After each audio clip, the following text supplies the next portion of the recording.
evening, wherever you're joining us from. It's a pleasure to welcome you here today to the Center for Global Development for this event. There are few countries with as much potential as South Africa. Um, Somehow here in Washington, we don't talk as much about South Africa. As Alan suggested, maybe it's because it's a middle income country in Africa. There is a quip for people who follow Brazil. They describe Brazil as the country of the future, and it always will be. And in a way, South Africa sort of plays into that. It is a country with tremendous potential, but over the last 2 decades, at least South Africa has underperformed that potential.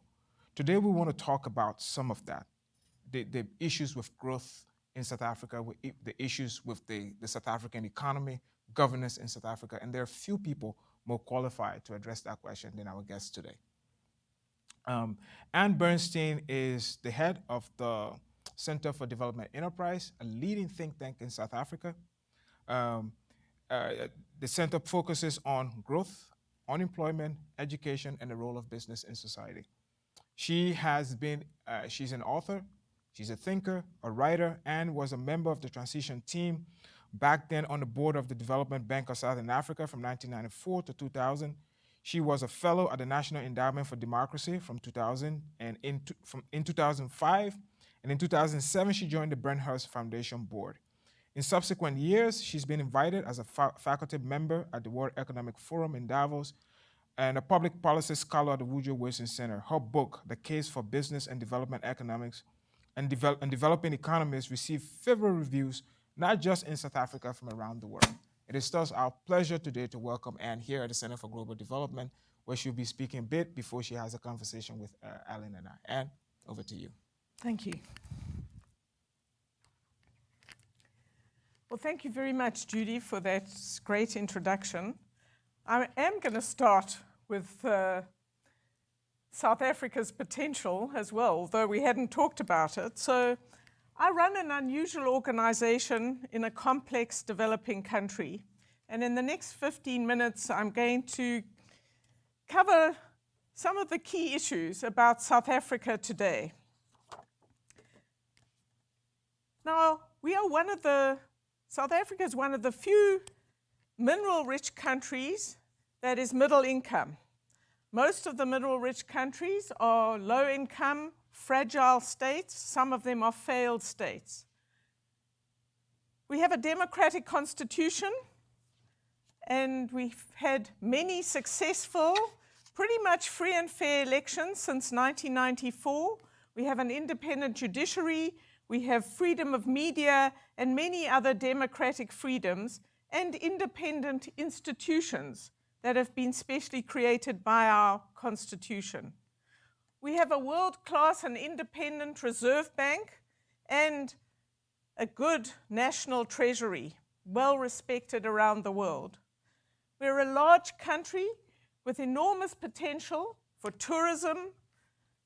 We have a diverse and deep mineral resource endowment, if you like, both the old stuff when it comes to minerals, as well as many of the new minerals that are going to be essential for green energy. We have a system of cities that is very unusual in the developing world, where many countries have one major city that is overwhelmed as the country urbanizes.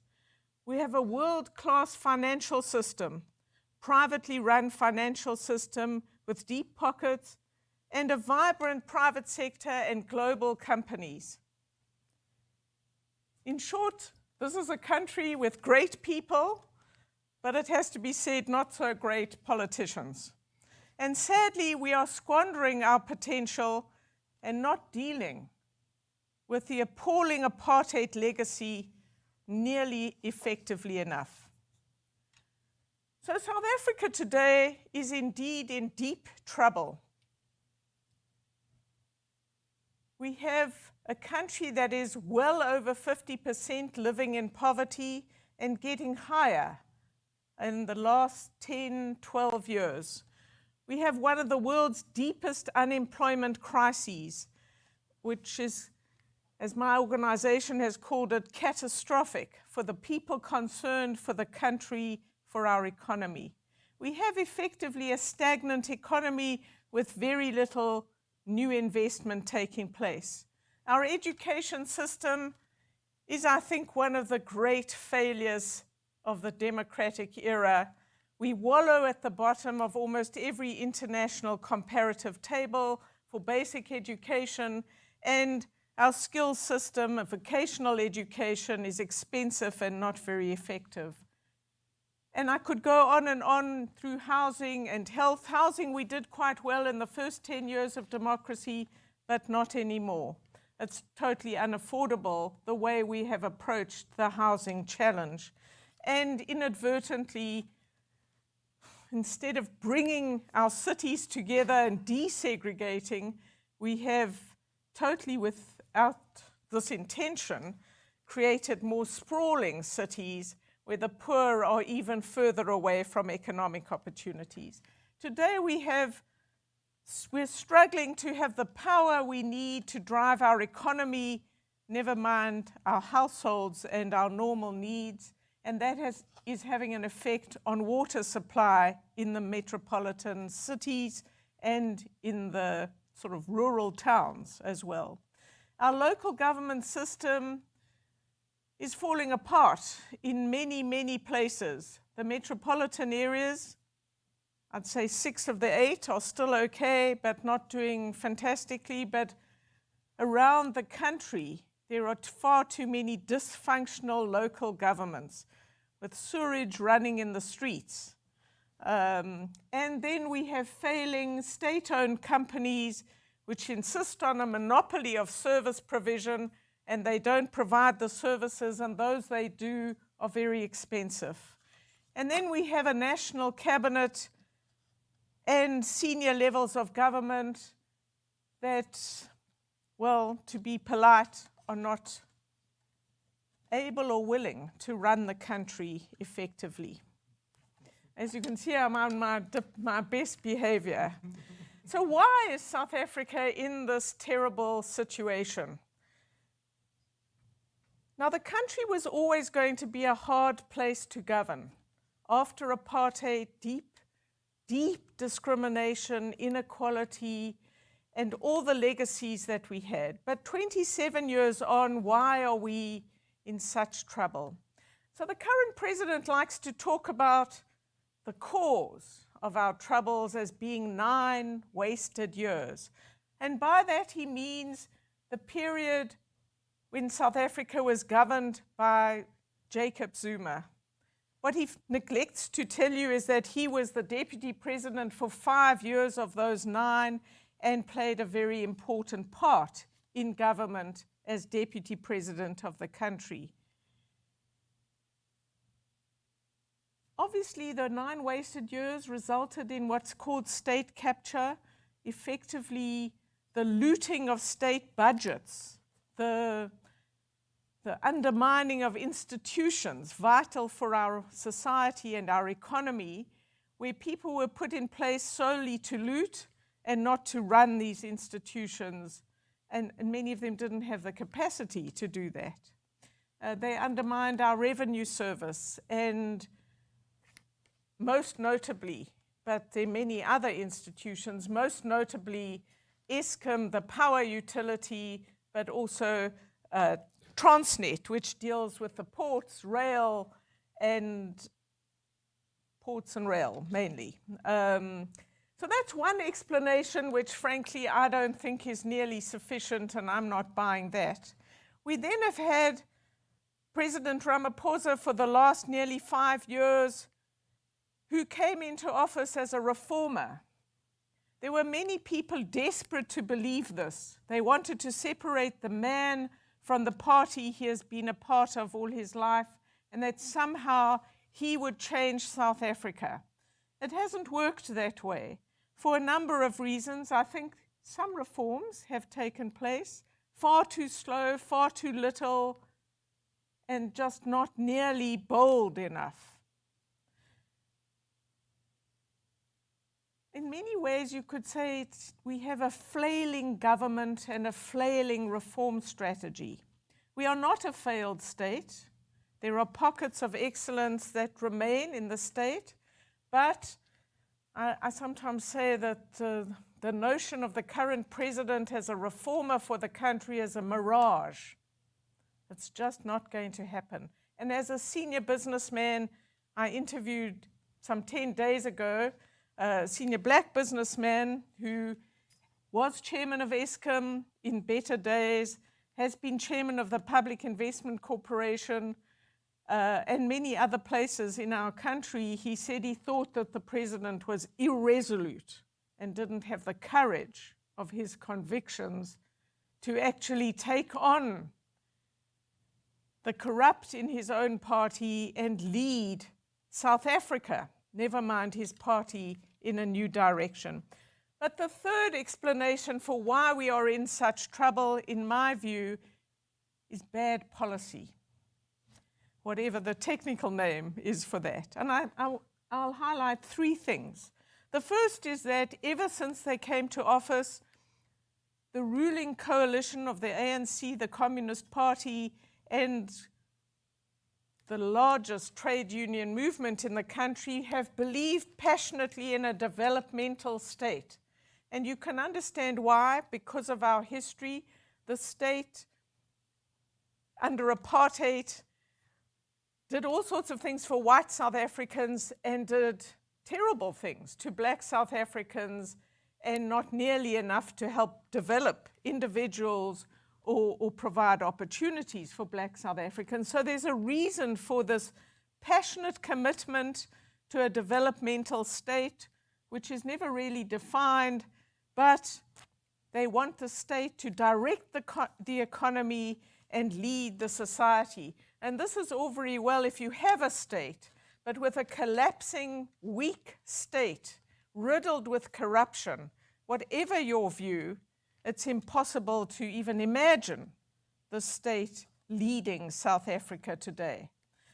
They're unable to do, the current state is unable to do the most basic things, from policing to preventing insurrection to fixing the potholes on our national roads. But the concept is of a much bigger state, that somehow an Asian type state or an East Asian type state that can direct the economy. And even as state-owned companies collapse around us and we sit in the dark without any power, yet the ruling party says the state will lead South Africa, the state will direct the economy, instead of a very different kind of developmental state that facilitates growth. So that's the one delusion, in my view. The second is an active policy of what's called cadre deployment, which is essentially that we need party people to be in charge of almost every institution throughout South Africa that is run by the state. And it's not as though you need to be a highly trained, competent engineer, and then you can get the job. The most important criterion is that you are a party loyalist. And so we have people in very prominent positions who are not able to do the job, even if they weren't corrupt. And there are some people who are not corrupt, but if you combine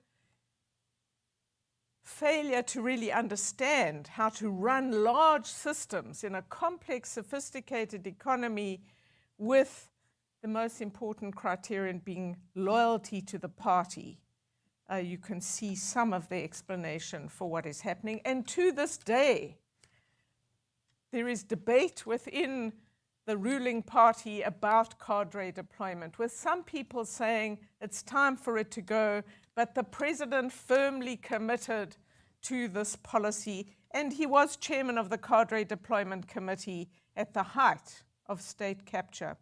The third important reason why South Africa is in trouble is a failure to really understand the power of markets, of entrepreneurs and firms. And when you think of South Africa's advantages in having a reasonably sophisticated and robust private sector for a developing country, this is an even greater loss of opportunity. So today we sit with, for example, one of the largest state-owned companies, Eskom, producing a third less power than they did in 2008 at more than 3 times the cost. I could go on, but I'm sure this will come up in question time. We have the president committed to much more infrastructure, investment and development when he came into office, but since 2018, when he did come into office, there has been no major state-led infrastructure project since then, although the private sector is eager to invest. So that's the bad news, and I am one of the optimists. Let me pull this together and talk about some positive developments or possibilities. We have a good constitution in South Africa, a democratic constitution. It is not perfect, but it is holding, and it's performing in many important ways. There are few other countries where, because of our constitution, because of our independent judiciary, the president would have sat in front of the Deputy Chief Justice in the Zondo Commission, having to account for his actions as Deputy President of the ANC or as President of the country. These are positive things. We still have a private sector that is committed to the country and has the ability to mobilize enormous resources and to really help South Africa. And this was evident during COVID, where I think, unlike almost any other country we know of, the private sector played a remarkable role. And then lastly, and most importantly, we have increasingly competitive politics in the country. From 1994 till about 2016, South Africa's elections were, you might say, racial referenda because of our past. But now increasingly, we are seeing competition for power at our polls. The ANC is losing support in the cities, and they no longer hold a majority. And in the last local government elections, they got below 50% in the elections. So there is more competition. There are more political parties emerging, which may or may not be a good thing, but it adds to the competitive flavor. Many of these are black-initiated and black-led, which is important in South Africa's politics. So, Mr. Chairman, South Africa is today in deep trouble, but we have the capacity to surprise everybody, as we did in our democratic transition, which nobody predicted, the peaceful, relatively peaceful nature of that. We're heading towards elections in 2024, and I think there's everything to play for them. Thank you very much. Thank you, Anne. Please.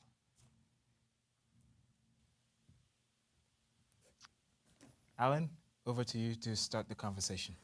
Okay. Well, thank you, Anne.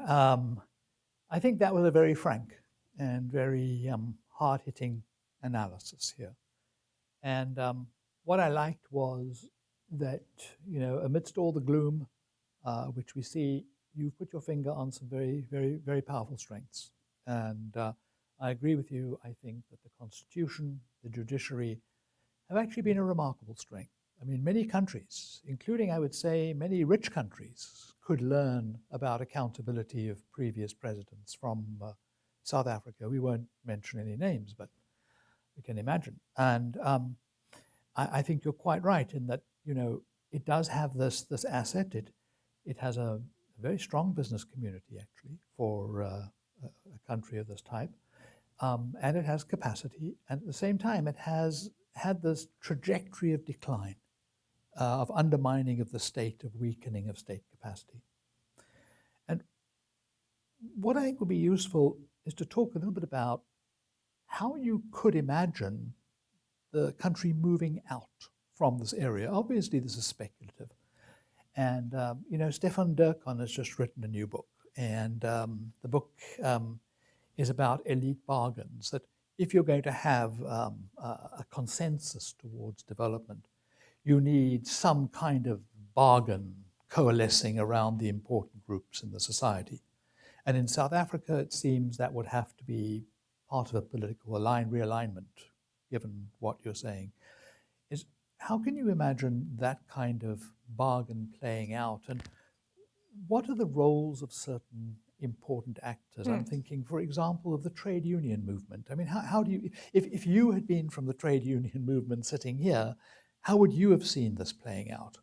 So can you give us an idea of the diversity of views and how you see this possibly playing out down the road? Well, this is everything in the kitchen sink in one question. So let me make some terms clear. The president has been talking endlessly about what South Africa needs is a social compact. He keeps getting compacts and then he wants more. The beginning of this year, he wanted a social compact. It wasn't quite clear what this was supposed to do, but I think this is a terrible way to govern South Africa. And I think what Durkheim is talking about is very different. Yes. So that's the first thing, if there are any South Africans listening to this. South Africa is in such a deep hole that it is hard to see how to move forward. I think there's some principles that I'd start with. The first is the state is so weak that there is increasing, I think, consensus among certain quarters that you have to bring the private sector in. We might not like them, they might be all sorts of things, but there's a bigger role for the private sector. That's good. And if the trade union was sitting here, well, firstly, the trade unions themselves have divided. So COSATU has lost some key unions to two other trade union organizations. So the trade union movement is not what it was in 1994, number one. And number two, it is increasingly dominated by public sector workers.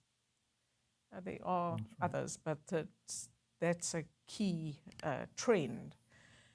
I think they'd agree with a lot of the diagnosis, except they still, parts of the unions, still want a developmental state. So one of the problems in South Africa is part of the magical thinking is if the trade unions were sitting here, they'd probably agree on the weakness of the state today. Useless at this, that, the next thing, corrupt, da-da-da-da-da.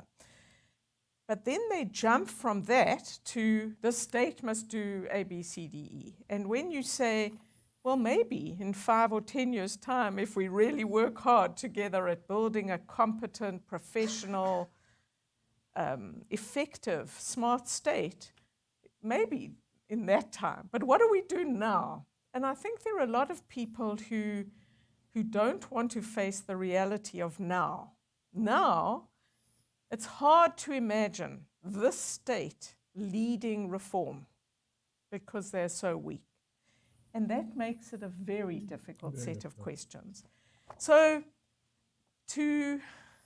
as you can see, to answer, South Africa is in paralysis, partly because it's hard to answer your question. And that's why I'm saying that the places to look for possibility are competitive politics, because maybe we can get a different form of government in 2024, and maybe you could make it reasonably stable, but that's a big set of ifs. And then secondly, there are people in South Africa who know how to run big systems. They know how to fix the trains or the ports. We have product, not just minerals, but agricultural products sitting at our ports for day after day after day because we don't have capacity to get them out or because the port isn't working properly. And the private sector have said, for example, in the Cape, the citrus industry has said, we will expand the port. Let us do it. But the notion and belief in the developmental state, because easier to loot, but also for ideological reasons, holds us back. So you do have people in the country who can fix South Africa, obviously in partnership. That's going to have to be in partnership in some effective way where you can bring the skills and resources of private players together with the political players. But how you get there is very complex. Yeah. I think, if I'm right, the power sector is one where we've seen an entry now for private provision of power. Can you comment on that at all? Breaking Eskom's monopoly. So South Africa, we always like to say it's a terrible thing, but we like to go to the brink of disaster, and then we look over the cliff, and then we say, there's another road to go here. And one answer to you is, in part, that's what we're doing on power, but I'm not so sure. So one of the few areas where the president has been bold is, contrary to the wishes of his Minister of Energy, he has said that the private sector can now produce a lot of power independently, use it for their own needs, if you're a mining company or a factory or something, and then pass on as much as you want to the national grid. Right. Okay, so we've got that. The regulations and all are sort of take longer than one would expect when we don't have the power that we do. So you kind of get announcements and then you wait because they're not actually implemented with any sense of urgency at all. So yes, the notion is we are going to get private producers of power. They can actually supply. Municipalities have been given the right to look for private sources of power, but the fine print hasn't yet gone through, but that's going to happen. And so there will be more private sector provision of power. Is there an understanding and a clear commitment to developing a really competitive market for power and what that means for the grid? I think that's still a bit further down the road, but the crisis is such now that there are movements in this direction. I personally am, yes, there is starting to be, I think there are 3 big projects of private sector money that have now been signed off and are about to commence, but if you compare to the size of the crisis, the kind of movement in this direction is not nearly fast enough or clear enough, but it's starting. It is starting. I want to just follow up on that and come back to the question of, ultimately, the state and the capability of the state, it seems to be the thing that keeps coming out. So we have now COSATU, we have the ruling ANC that supposedly, as you said in your analysis, see the role of the state as more developmental one. Does the DA or the EFF see the state differently? Because if the politics are to become competitive so that there's a different push in terms of how the country goes, then it has to come from somewhere outside of them. And so if the politics are becoming competitive, do we see this emerging in the DA or the EFF? Well, you're asking 2 things about the competitiveness of the politics, but also on their attitudes to the state. That's Let right. me start with the latter. So in my view, the EFF, all the polls are showing that it's plateaued at about 10-11% of the population, which is a good thing for South Africa. I think they're a deeply worrying phenomenon, but I don't see their growth getting much higher than that, but anything's possible. Right. I think this is a corrupt and violent and racist and fascist organization, to be polite. So what is their view of the state? I don't really know. They change their policy position week after week, so it would, whatever suits them. And they certainly don't want an independent judiciary and all the things that we would want in a democratic country. The Democratic Alliance, on paper, is certainly committed to a smaller, more capable state, but are certainly not libertarian by any means. So they would want a state that can do the job. They would like to privatize a lot of the state-owned companies, and they certainly run the Western Cape, one of the provinces of South Africa, much better than the rest of the country. And that would be it's acknowledged by all government kind of investigations into how the provinces are performing, and you can see it in the statistics. So it's a very different philosophical view. As we know, when people get power, their inclination to reduce their power base is with less enthusiasm, but certainly philosophically, that's where they stand. So in terms of their attitude to the state, that's how I would see that. In terms of more competitive politics, look, we're 18 months before a general election. The most reliable polls are showing the EFF, as I said, it's plateauing at about 10, 11%, irrespective of turnout. You know, it could be 55% of voters, could be 65%, whatever. They sit at that place, as does the DA, interestingly, at 25%. Okay. So nobody's quite got enough yet. There's some smaller parties, maybe getting you to perhaps another 10%. But the DA is very clear. The official opposition in our system has made it very clear they will not go into alliance with the EFF. And that means that the ANC has to come down a lot more, below 45%, to even start a conversation about a coalition government in 2024. We're not there yet, but there's a lot that can happen. And as Alan says, South Africa's on a trajectory in the wrong direction. What is that? How does that play out with voters? Plus, there are some new parties. There is going to be a new party early next year. And I think these are going to be people with views much closer to, they'll package them differently, but views much closer to the DA. And if they do that well, who knows what they might get. I don't think we should be unrealistic about that. But as the ANC, they don't even have the money to pay their own staff at head office. So this is a party in deep trouble. It's hard to see how this plays out before the next election. It's an unknown. Fair enough. Alan? And on the DA, just a quick question before going on. To what extent do you think the DA has managed to surmount the image that it's a white party? I mean, this has always seemed to me to be the critical limitation for the DA. They've been losing some quite prominent black members recently. And while that's the case, I suppose, you have to look to DA-like parties, which are not in that same bucket. That's right. So how, to what extent do they have the possibility of surmounting that barrier? Well, let me start, before I answer this, by stressing that I run a non-party political organization. Fair enough. Which gets increasingly difficult as South Africa's troubles mount. So let me state that. As an objective outsider,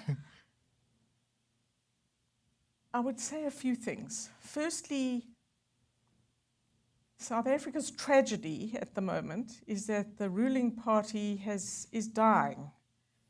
And the only questions are how much damage it does while it dies. I don't think it can be revived. There are some people who think that. I don't think so. And how long it takes to die. Those are the issues there. Our tragedy is the opposition isn't strong enough to be ready to govern. That is the dilemma. So that's the first point. The second point is, I think that two things about the DA. The one is that, objectively speaking, they get an appalling press. Now, you could say, how they are talked about, perceived in the media is, in my view, very biased. From little things like, instead of in any normal country with our kind of political system, you would always talk about the official opposition first before other opposition parties. Not so in South African media. It's the EFF first and this one and that one. Oh, and the DA, which happens to be the largest opposition party. But there are other things as well.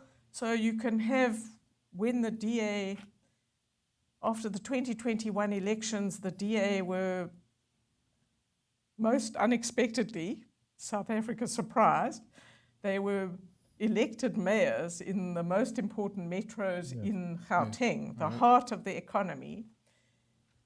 And two of those let's say there were three, two of the mayors were black.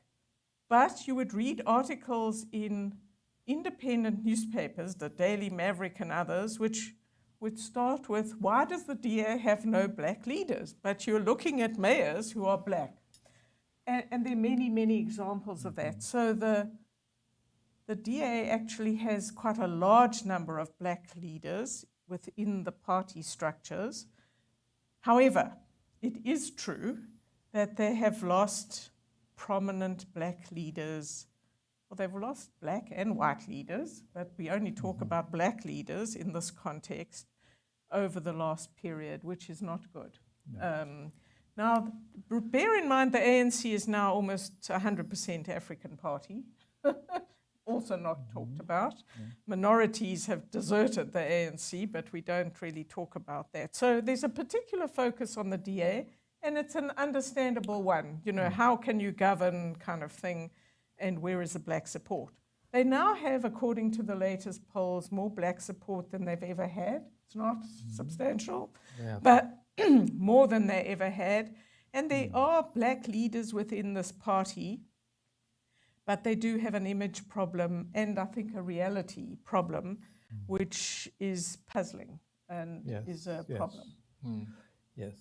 May I just? I mean, I'm sorry that we've stayed so long on this question, but if the ANC is hemorrhaging members, right? Because the ANC, it was. I mean, when ANC went below 50%, it was news. It was an event. So if the ANC is reducing members and the EFF is plateaued at 10%, What's happening? where are the people? Okay, so the first thing to say is the ANC isn't hemorrhaging members so much as voters. Big difference. Okay. Number one. Okay. Number two, in the last election, well, certainly the 2016 election, 3 million people who one assumed used to vote ANC didn't vote. So the numbers of people who are not vote. So look at South Africa. I'm sure it's the case in a number of other countries, but the potential number of people who can vote, I think, is about 36 million. The number of people who don't bother to register is very high. Then the number of people who register and don't vote is very high. And then eventually you end up with those people who pitch up and vote, and you get effectively a minority government. But my view is if you don't bother to vote, you don't deserve to be counted. But so this is a complex situation. So what is happening is two things. The ANC is losing voters, many of whom are sitting it out. So can current parties or new parties persuade those people of the value of voting? One big question as we head to 2024. Can the ANC persuade them to come back and vote for them? So that's one issue. And then the second is, in the local government elections in 2021, there were some, you might call it, black voters who went to the opposition, in growing numbers. Not big enough to be able to take power, but there is a movement. But there are large numbers of people who are not bothering to register or to even vote, and people who previously supported the ANC who are not voting. Now you can tell this from what they say, but also where they live, and so on. So it's a complex. South Africa is a complex country, and sort of more sophisticated than many people allow for. And I'd like to ask you, turn the conversation to something that I know you and your institute have worked on, which is the question around unemployment and social policy and inequality. And of course, this is a complex area. You have labor market legislation, including minimum wages. You have a very expensive system of social grants, and you have pressure for more grants, particularly some form of basic income grant. And, you know, you can look at this from the countryside or you can look at it from the bottom up. And if you think about the bottom up, you're trying to give hope to people that there is a way forward. And how do you do that?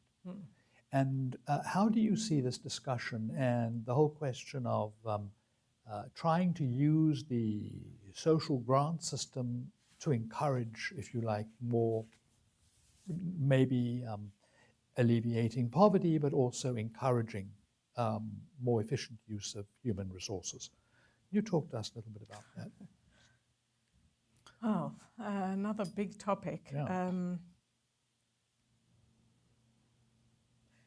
So when the ANC came to power, one of the key themes of their approach to the economy was we want high wages and high skilled, a high skilled, high wage economy. Well, that would be fine if you really put effort and success into training people, even from 1994, but we haven't.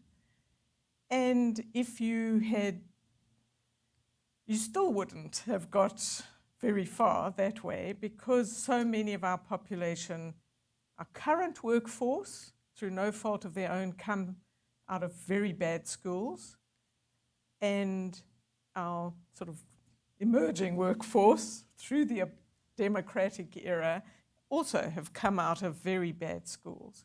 So we have a workforce that is not high skilled, and they're not able to do the high-tech jobs that all the people who like to lecture us on the kind of fourth industrial revolution, whatever that is, sort of go on and on about. That is not South Africa's big challenge. Our big challenge is, Alan, as you know, it's to get as many people as possible onto the first rank of employment in the modern economy, and get them, in a sense, as Paul Romer would put it, work as school. You get a second chance to learn all sorts of things on the factory floor or on your first job.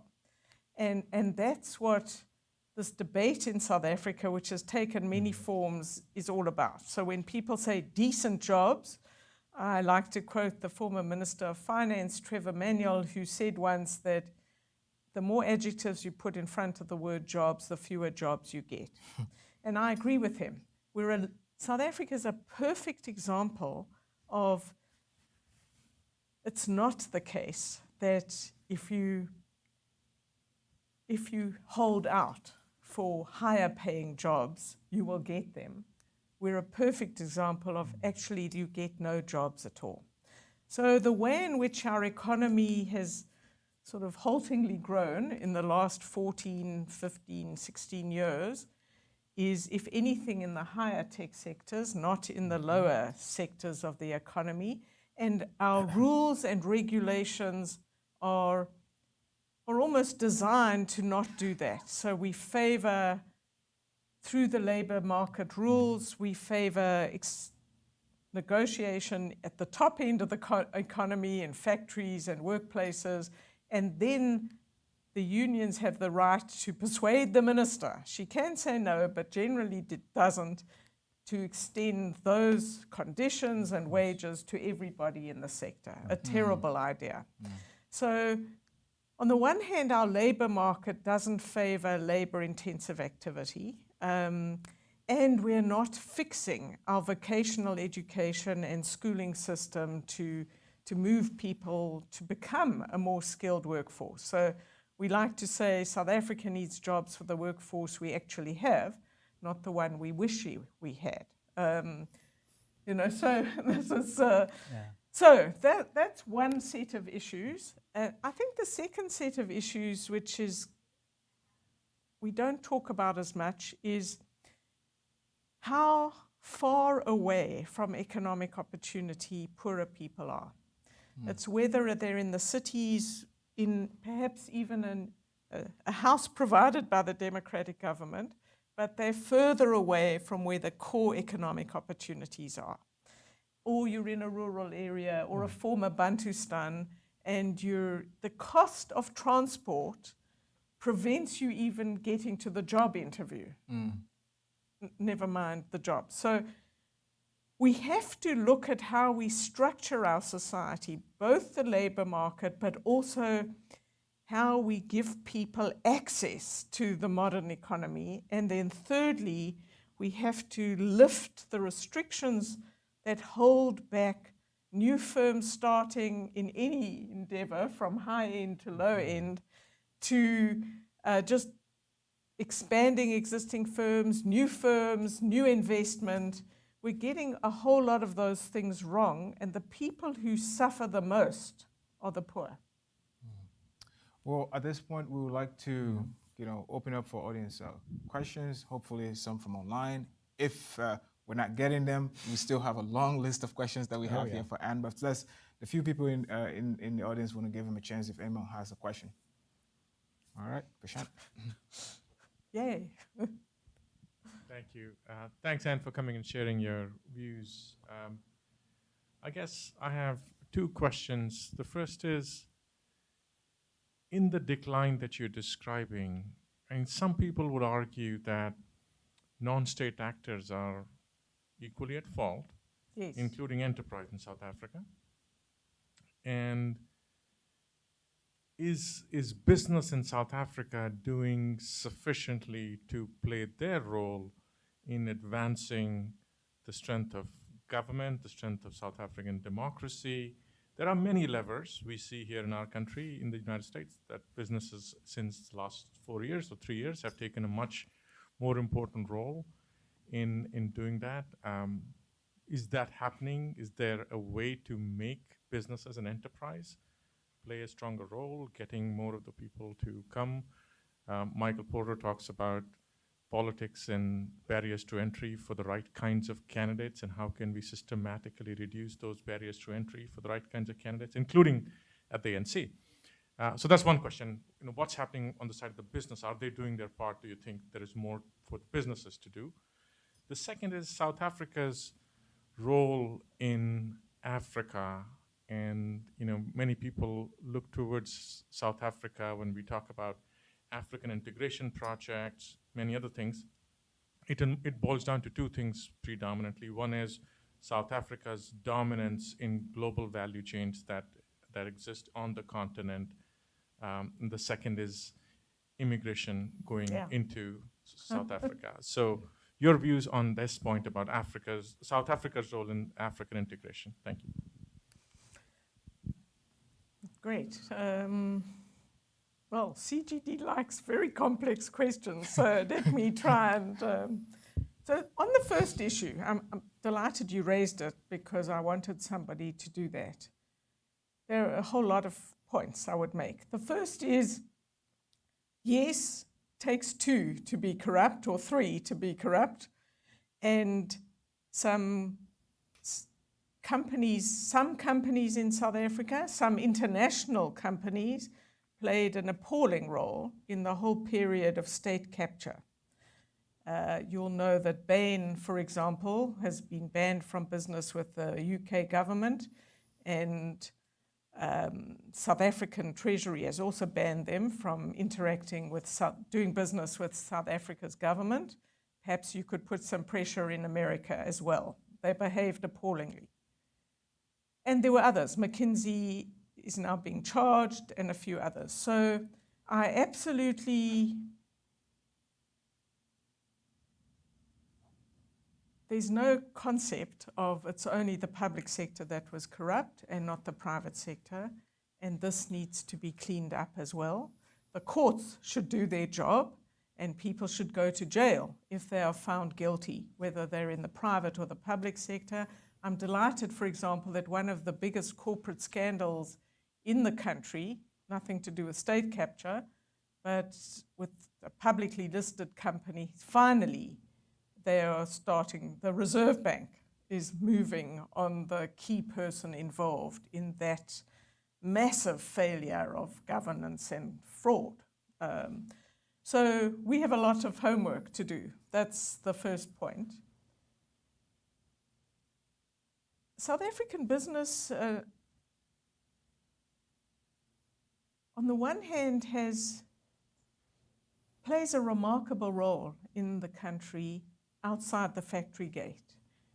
where when I last looked at the numbers, South African firms were like third after American, Canadian firms in terms of how much money they were giving to whatever you want to call it, social investment. And it's partly tax deductible and some of it isn't. So they do not only pay their taxes, which we shouldn't forget, which is a major contribution, but they also give back in that sense. Now, how well it's spent and so on, we can have a long debate about that.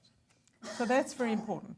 Let me give you an example. During COVID, immediately the private sector set up a special fund, a tiny amount from government, but it was billions and billions of South African rand that was donated to help small firms, to help communities, to help the country in dealing with the pandemic. They certainly did their part there. And as I said, in a way that, well, I don't know, but we haven't heard of many other countries where the private sector has done that. So they're good at that. They're remarkably good at that. Business also, at the same time as raising all that money, put together all these, I like to joke, lots of the consulting companies who did bad under state capture were enrolled.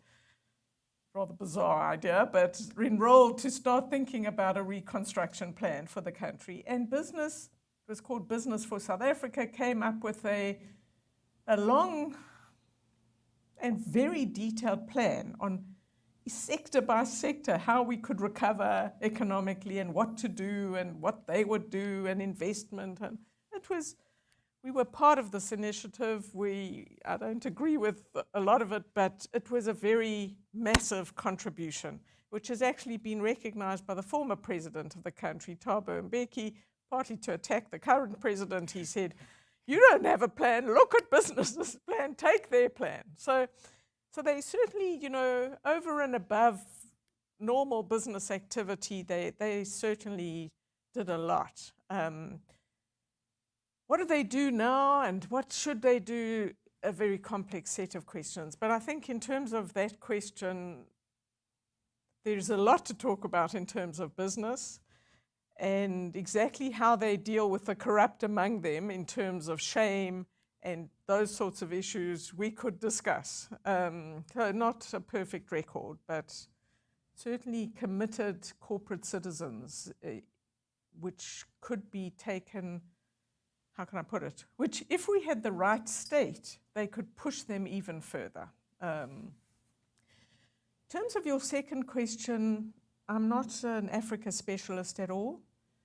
Let me deal with migration, one of your big issues.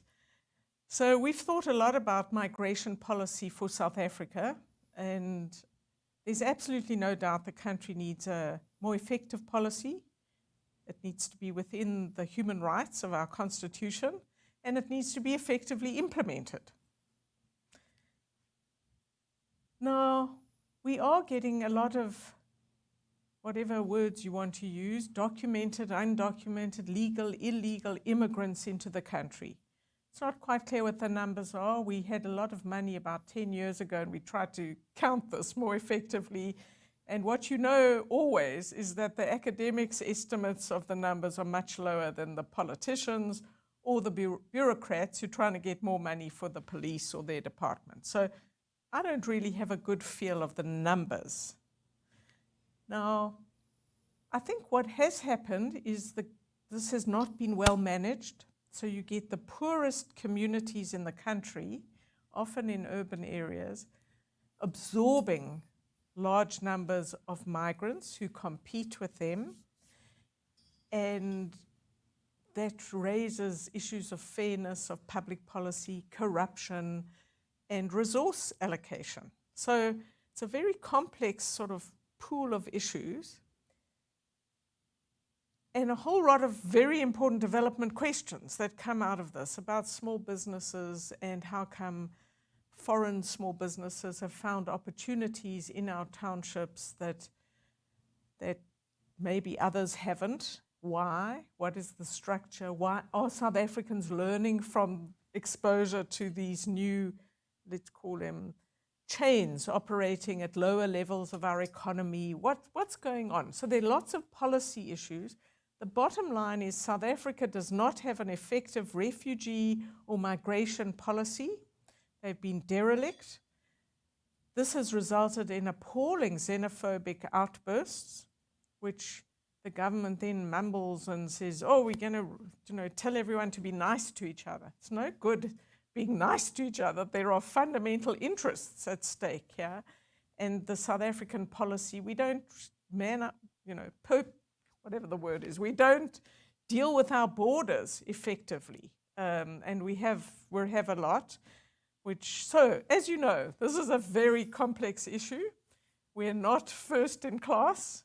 We're handling it very badly.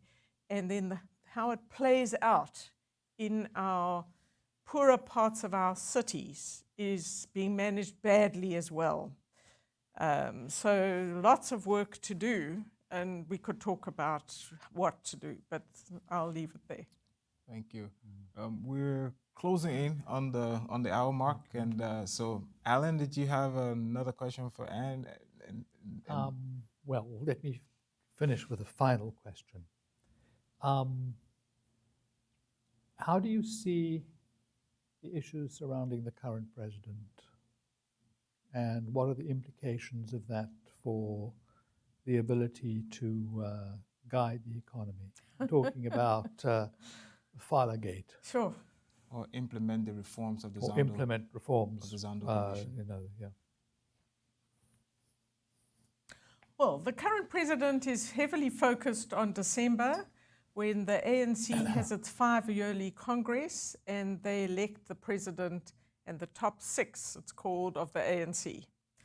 So his mind is firmly on that. I have no knowledge of the ins and outs of what's called the Farmgate scandal, where millions of dollars are reputed, alleged to have been found on his farm. This is contravention of our Forex rules, but also, well, it's alleged, hidden in the sofas, alleged, and then it's alleged he didn't report it. He says he reported it he's obviously surrounded by police and security services, and he reported it. Did he, didn't he? So there are endless questions. There's something like 7 different investigations from different parts of the state into this event, or series of events. The cover-up, was there a cover-up, wasn't there, what happened, etc. So how this plays out and by when, we don't know. So Parliament's looking into it, the Reserve Bank, the police, and all sorts of, Parliament has a number of institutions looking at this. It's complicated. If you made me bet today, as a foolhardy person, I would say, I think the odds are very good he will be re-elected president of the ANC in December. They have a rule, which is now sort of half implemented for some people and not for others, which is if you are charged, you can see the problem of the ANC. They have to discuss at great length issues like, how do we deal with corruption among ourselves? So if you are charged by the National Prosecuting Authority with a crime, you have to step aside from your position. He has not yet been charged with anything. Will he be? I really don't know. I think it's fair to assume it won't happen before December. Will there be another revelation about something we don't know? It's also possible between now and December. So the president is an enigma. He came to power, he appointed a committee to look at Eskom and what he should do about it. Absolutely the right people, excellent people, reported to him February 2019, never released, he didn't do what they said he should do. Complicated in terms of race and skills, complicated in terms of who in the upper echelons of the ANC is corrupt and so on. But he didn't do it. He knew what to do, he didn't do it. He appointed a committee, maybe solid people, to look at the security cluster post-Zuma. He got that report December 2018. He didn't do anything. We now learn that he learned there were people loyal to the former president with a slush fund, buying guns. Didn't do it.